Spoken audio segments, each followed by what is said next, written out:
There it is. There's some div styles, and the whole chunk of text here was enclosed in a div tag.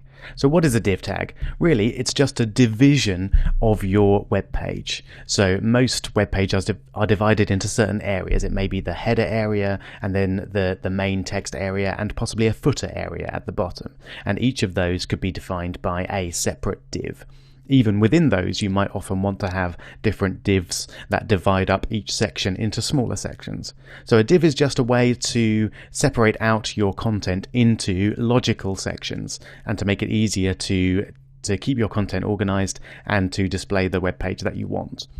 So let's have a look and see how these work. We'll switch back to our page. So I'll create a new div at the top, and we'll just have our first paragraph tag inside that div. I'm going to try and keep my indenting all quite nice so it looks pretty.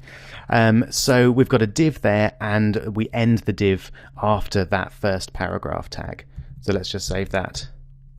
Okay, that's fine. It hasn't actually made any difference at all. But we can do then things with that div. So the first thing I'm going to do is give the div a background color.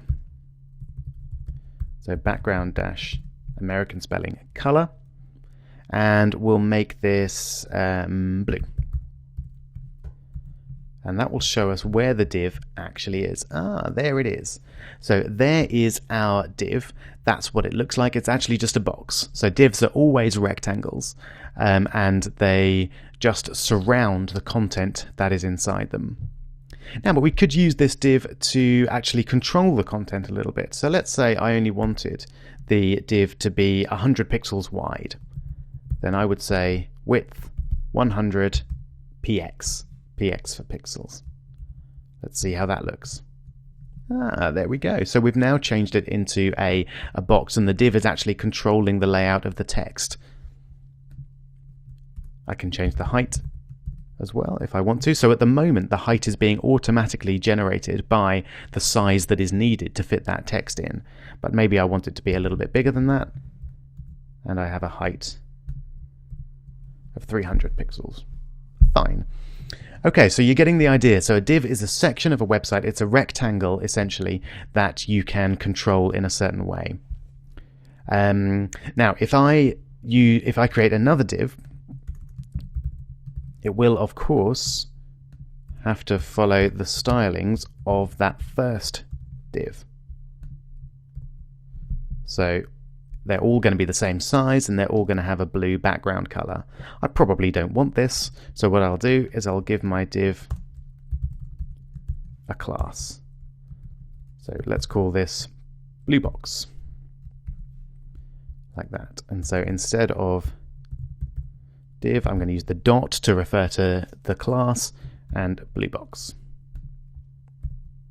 Great, so now only the div with a blue box class is going to be blue and have that background. Now I don't particularly like it. I think it's too thin, so I'm going to make it 200 pixels wide and also 200 pixels high.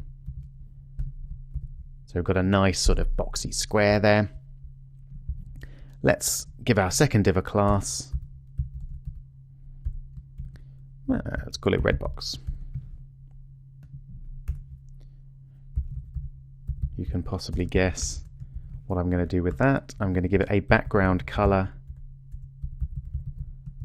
of red, and we'll make this one a bit wider. So width 300 pixels and height 100 pixels.